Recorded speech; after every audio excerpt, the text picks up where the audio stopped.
नमस्कार, बहुत स्वागत है आप सभी का हमारी खास पेशकश भाग्यफल में और मैं हूं आपके साथ अंकुश श्रीवास्तव। ज्ञान और बुद्धि के देवता गणेश जी सभी देवताओं में प्रथम पूज्य हैं। वो गणाधिपति हैं जिन्हें किसी दूसरे का आदेश मानने की मजबूरी नहीं है।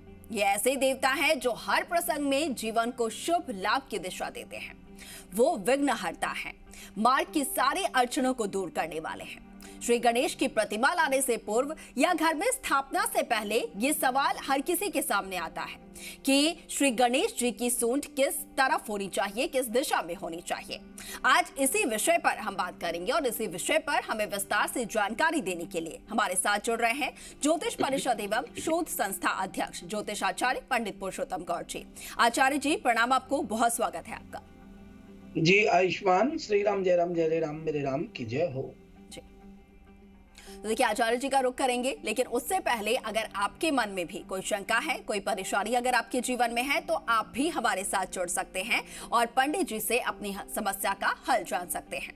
हमारा नंबर टीवी स्क्रीन पर फ्लैश हो रहा है 0120715378 012071532826। और चलिए अब सीधा आचार्य जी का रुख करेंगे और उनसे जानने की कोशिश करेंगे। आचार्य जी, सर्वप्रथम पूजनीय गणेश जी के लिए यहाँ पर आज हम चर्चा करने जा रहे हैं और आपसे चाहेंगे कि आप विस्तार से हमें जानकारी दें कि गणेश जी को जब घर पर लाया जाता है या फिर उनकी स्थापना से पहले सबसे बड़ा सवाल यही होता है कि उनकी सूंड जो है वो किस दिशा में रहेगी, उन्हें किस दिशा में रखना है। तो सबसे पहले आपसे ये जानना चाहूंगी और फिर उसके बाद कि किस पूरी विधि विधान के साथ उनकी पूजा अर्चना करनी चाहिए और क्या कुछ उन्हें प्रिय होते हैं। देखिए अंकुर जी, आज का प्रसंग आपने बड़ा महत्वपूर्ण रखा है क्योंकि घर घर में प्रवेश द्वार पर गणपति की स्थापना की जाती रही है जी। और की जाती है। इसलिए सर्वप्रथम ये देखना चाहिए कि गणेश जी की सूंड किस तरफ की है। क्या कभी किसी ने सोचा है कि भगवान गणेश की तस्वीर और मूर्तियों में उनकी सूंड दाईं या कुछ में बाईं की ओर होती है? कौन सा शुभ रहता है? देखिए भगवान गणेश वक्रतुंड स्वरूप को वक्रशुंड स्वरूप भी दो प्रकार के हैं। कुछ प्रतिमाओं में गणेश जी की सूंड बाईं ओर घूमी होती है और कुछ में दाईं की ओर। गणपति जी की बाईं सूंड में चंद्रमा और दाईं सूंड में सूर्य का प्रभाव माना गया है जी। गणेश जी की सीधी सूंड वाला तीन तरफ से हम देख सकते हैं। अब दाईं सूंड की बात करें, दाईं और घूमी हुई सूंड वाले गणेश जी बहुत आठी होते हैं। आमतौर पर ऐसी प्रतिमा अंकुर जी घर और ऑफिस में नहीं रखी जाती है। इनको स्थापित करने की कई धार्मिक रीतियों का पालन करना जरूरी होता है जी। ऐसी प्रतिमा को दिवालय में स्थापित करके वहीं उनकी पूजा की जा सकती है। ऐसे में गणेश जी का पूजन विघ्न विनाश, शत्रु पराजय, विजय प्राप्ति, उग्र और शक्ति प्रदर्शन जैसे कार्यों के लिए फलदायी माना जाता है। दाईं और घूमी हुई सूंड वाले गणेश जी सिद्धि विनायक कहलाते हैं जी। और ऐसी मान्यता है कि इनके दर्शन से हर कार्य सिद्ध हो जाता है। किसी भी विशेष कार्य के लिए कहीं जाते समय यदि इनके दर्शन करके आप जाते हैं तो आपके कार्य शुभ फल में सफल प्राप्त होता है, सफलता देता है। अब बाईं सूंड वाली बात कर लें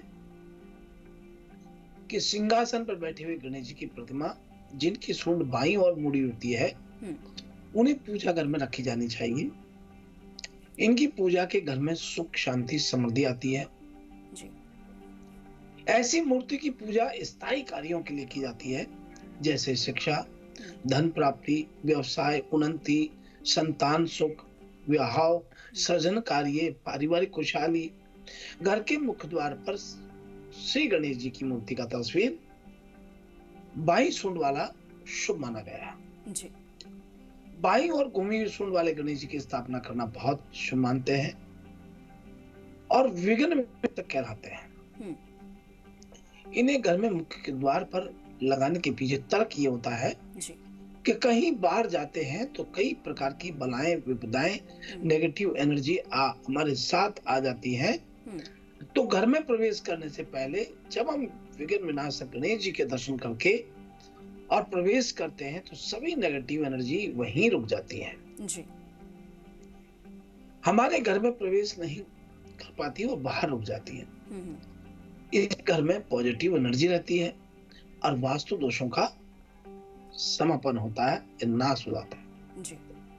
सीधी सूंड वाले गणेश जी की बात करें तो ये मूर्ति की आराधना रिद्धि सिद्धि और अपनी जागरण और मोक्ष समाधि आदि के लिए सर्वोत्तम मानी गई है। अक्सर संत समाज ऐसी मूर्ति की आराधना करते हैं, सीधी सूंड वाले गणेश जी की। इसलिए हमेशा लेफ्ट साइड सूंड के गणेश जी को ही सर्वप्रथम माना गया है। लेकिन कई बड़े बुजुर्गों की आज भी धारणा ये रही है कि उन्हें सीधी सूंड वाले गणेश जी ही बोलने में आता है। सही मायने में उन्हें पता ही नहीं कि सीधी सूंड वाला गणेश जी कौन से होते हैं और लेफ्ट सूंड वाले गणेश जी का होता है जी। ये जरूरी होता है कि गणेश जी की सूंड वो देख करके ही आप गणेश जी की स्थापना अपने घर में करें जी। जो गणेश जी की बाईं ओर घूमी हुई सूंड है वो प्रतिमा आप घर में लाके स्थापित कर सकते हैं जी। क्योंकि बाईं सूंड में चंद्रमा और दाईं सूंड में सूर्य का प्रभाव होता है जी। बिल्कुल बिल्कुल। आचार्य जी, इस विषय पर हम और भी बात करेंगे, लेकिन उससे पहले हमारे दर्शक हमारे साथ जुड़ना शुरू हो गए हैं तो पहले उनसे भी बातचीत करते हैं। बहुत स्वागत है आपका, आप अपना सवाल कर सकते हैं आचार्य जी से। हाँ जी, राम राम पंडित जी। मेरा नाम स्वाति है। मैंने अपने पापा के बारे में पूछना है। उनका नाम है Rashpal Singh, date of birth 22 अगस्त 1969, सुबह 9 बजे, पठानकोट में। पंडित जी, मेरे पापा का जमीन का केस लगा हुआ है। हम 10-15 साल से बहुत परेशान हैं। हमारे अपने ही हमारे दुश्मन बन रखे हैं, हमारा कोई काम नहीं बनता। हम बहुत परेशान है, कृपया हमारा मार्गदर्शन को करिए। देखिए बेटी, आपने बहुत अच्छी बात कही, ये बात सही है। और देखिए आज आप यहाँ अंकुर जी देखिए कि ये राम राम बोल करके बच्ची शुरुआत करती है, बहुत अच्छी बात है जी जी। भगवान का राम का नाम निकल करके शुरुआत किया है। वैसे भी आपकी पापा की कुंडली बहुत अच्छी है, लेकिन थोड़ा सा संघर्ष है। मैंने पहले भी कहा था, पवन तनय बल पवन समाना, बुद्धि विवेक विज्ञान निदाना।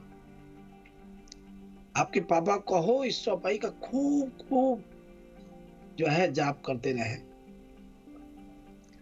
नाम शत्रुहन वेद प्रकाशा, कहे रीच पति सुनि हनुमाना, काच प्रसाद रहे बलवा।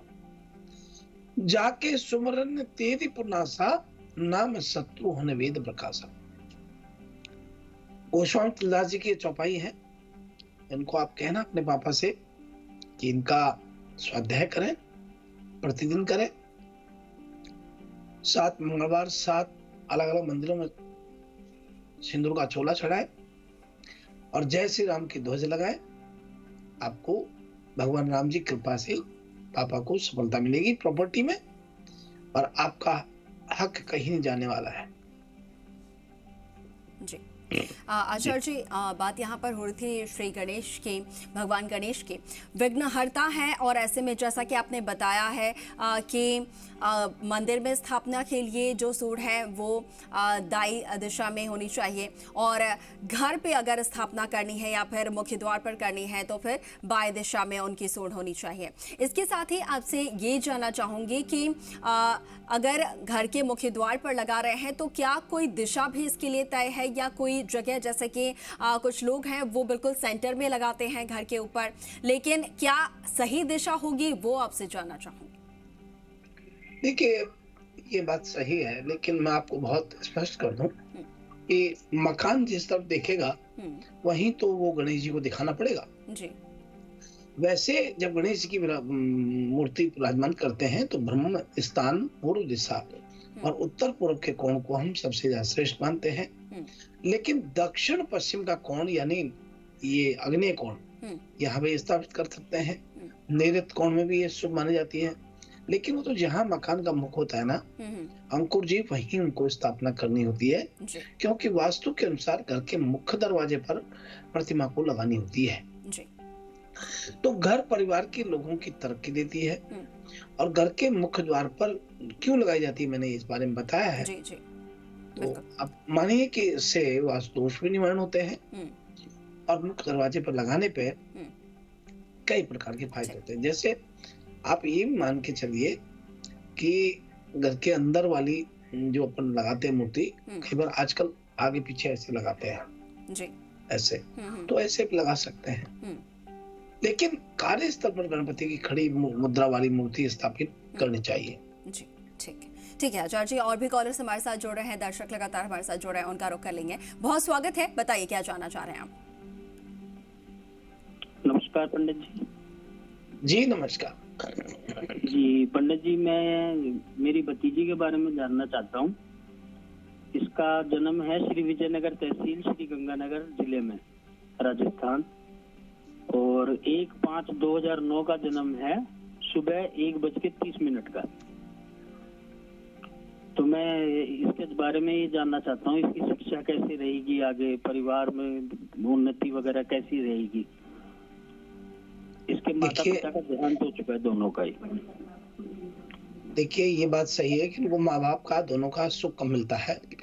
ये बच्ची बहुत इंटेलिजेंट है, बहुत समझदार है, और ये भी आपको बता दूं कि ये सरकारी नौकरी भी लगेगी और किसी सरकारी नौकरी अधिकारी के यहाँ इनकी शादी होगी।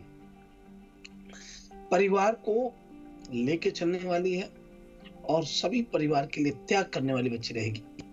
लेकिन ये ध्यान रखना कि ये इनका समय जो है अभी बहुत गोल्डन पीरियड है, इससे इनको पूर्णतः पढ़ने के लिए आप प्रेरणा दें, और इनका डेडिकेशन केवल और केवल पढ़ाई के अलावा कहीं नहीं होना चाहिए। ये स्वयं निश्चित रूप से इनका सूर्य उच्च का बैठा हुआ है, ये कोई बहुत बड़े अधिकारी के रूप में स्थापित होंगे। आपको इनको बहुत मंगल शुभकामनाएं। जी बिल्कुल।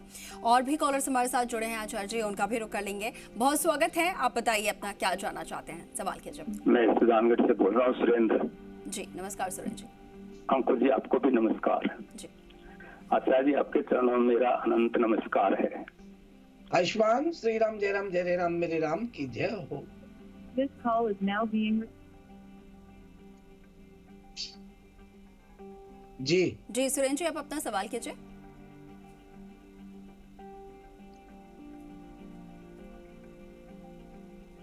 शायद कॉल डिस्कनेक्ट हो गया है। आचार्य जी, और भी दर्शक हमारे साथ जुड़े हैं, उनका भी रुख कर लेंगे। मैं प्रश्न करना चाहती हूँ, उसमें अभी मेडिकल के लिए एग्जाम दिया है। 2005 दिव्यांश गौतम, समय दिन में 1:15, स्थान उदयपुर है। तो क्या इसका एडमिशन हो जाएगा या इसके भविष्य के लिए हमें कुछ और करना चाहिए? देखिए आपने बहुत अच्छा प्रश्न किया है, लेकिन मैं आपको बड़ा स्पष्ट कर दूं कि प्रश्न कुंडली से हमने जो देखा है इनका अवश्य हो रहा है, आपको कोई घबराने की जरूरत नहीं है। लेकिन प्रतिदिन यदि सूर्य भगवान को हल्दी डाल करके जल अर्पण करते हैं तो और भी इनको ठीक रहेगा। हल्दी पानी में डाल करके स्नान करें, हल्दी का तिलक लगाएं और हल्दी डाल करके सूर्य को जल चढ़ाएं, अवश्य सफलता मिलेगी आपको। बहुत मंगल शुभकामनाएं। बिल्कुल। आचार्य जी, एक और कॉलर हमारे साथ है, एक और दर्शक हमारे साथ जुड़े हैं, उनका भी रुख करेंगे। बहुत स्वागत है, आप अपना सवाल कर सकते हैं।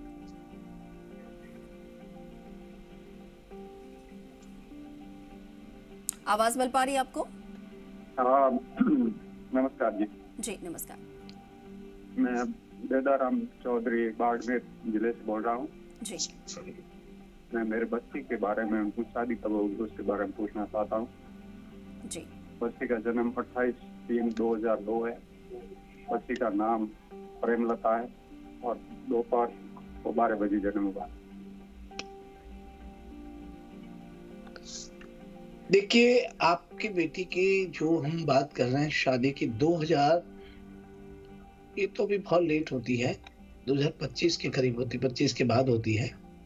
ये बच्ची बहुत इंटेलिजेंट है और अचानक इस बच्ची का भाग्य उदय होता है 2024 में जाकर के, 13 फरवरी 2024 में संध्या के समय हनुमान जी के मंदिर में इनके हाथ से दीपक जलाना शुरू करवा दीजिए।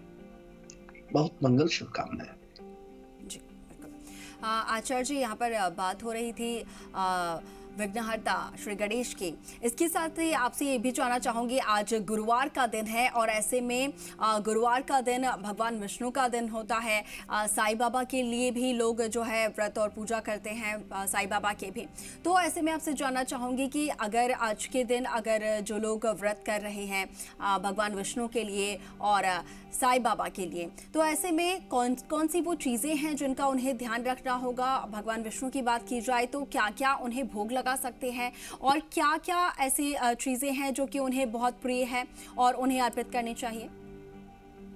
देखिए, आपने ये बड़ा अच्छा प्रश्न रखा है, पर मैं आपको बताना चाहता हूँ, साईं भगवान विशेष दिन उनका गुरुवार होता है।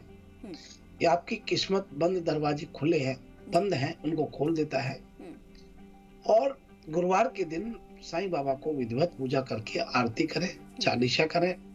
यदि संभव हो तो गुरुवार के दिन बाबा को निमित्त आपकी मनोकामना को रखते हुए पूजा में फल फूल मेवा मिष्ठान अर्पित करें और फिर उसे गरीबों को बांटें। इस दिन आपको साईं की प्रिय चीज भेंट करनी चाहिए। और प्रिय चीज में बात करें तो खिचड़ी बना करके गुरुवार के दिन बाबा को खिचड़ी का भोग लगाएं और फिर खुद खाने के साथ दूसरों को वितरित करें। खिचड़ी के भोग से बाबा बहुत प्रसन्न होते हैं। उनकी प्रसन्नता के से आपके सोए भाग उठते हैं और खिचड़ी का प्रेम पूर्वक प्रसाद का भोग लगा के बांटना चाहिए। और साईं के सामने जो नारियल की पूजा होती है, जो पवित्र स्थान पर नारियल फोड़ना शुभ मानते हैं, उसका प्रसाद बहुत प्रिय है। वो प्रसाद लगाएं और फिर उसे भी जरूरत लोगों को बांटें। हलवे का प्रसाद चढ़ाएं, हरी पालक की गड़िया चढ़ाएं, दूध की बनी मिठाइयां चढ़ाएं। ये आपकी इच्छाओं को पूरा करेंगे और साईं नाथ के लिए बहुत प्रसन्नता देने वाली चीजें हैं। जी बिल्कुल आचार्य जी। और चलिए, अब वक्त हो चला है राशियों का, तो दर्शकों को ये भी बता देते हैं आज का उनका दिन कैसा रहने वाला है, क्या कुछ उन्हें करना है और किन चीजों को करने से उन्हें बचना होगा।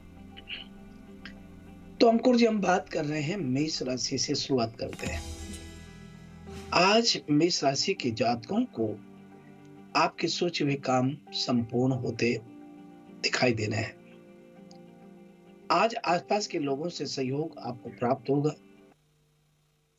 इस राशि के लोग जो वार्तालाप करते हैं, उनकी मुलाकात किसी पुराने क्लाइंट से होगी। कोई नए काम शुरू करने का आज मन बनाएंगे। आपकी सफलता का स्तर अन्य लोगों की तुलना में बहुत अधिक रहेगा। अचानक किसी धन स्रोत का लाभ होगा। बड़े अधिकारियों की मुलाकात आज आपको सफलता दिलाती है।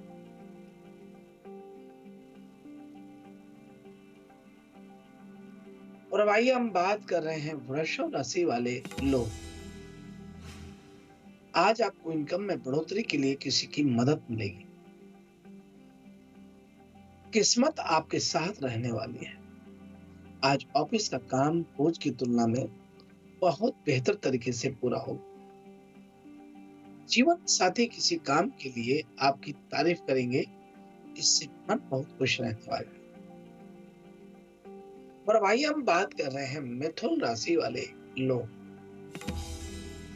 आज आप अपनी जिम्मेदारियों को बखूबी से निभाने में सफल रहेंगे। घर के लिए कुछ नया सामान खरीदेंगे। जीवन में आगे बढ़ने के नए रास्ते अपने आप खुलते जाएंगे। कारोबारियों के लिए धन लाभ के योग बन रहे हैं। इस राशि के मार्केटिंग से जुड़े लोगों के लिए दिन बहुत अच्छा रहेगा। नव विवाहित दंपति कहीं घूमने का प्लान भी आज बना सकते हैं। और अब आइए हम बात कर रहे हैं कर्क राशि वाले लोग। आज आपका दिन मिला जुला रहेगा। माता पिता का स्वास्थ्य काफी अच्छा रहने वाला है। छोटी छोटी बातों पर गुस्सा करने से कुछ लोग आपका विरोध कर सकते हैं। निवेश के मामले में नई सलाह मिलेगी। व्यापार को बढ़ाने के कुछ नए मौके सामने आएंगे। अविवाहित लोगों के लिए की विवाह की चर्चा होगी और लवर्स एक दूसरे का सम्मान आज करेंगे। और अब आइए हम बात कर रहे हैं सिंह राशि वाले लोग, आज आपका दिन सामान्य रहेगा। घर में भाई बहन की मदद से आपका आत्मविश्वास बढ़ेगा।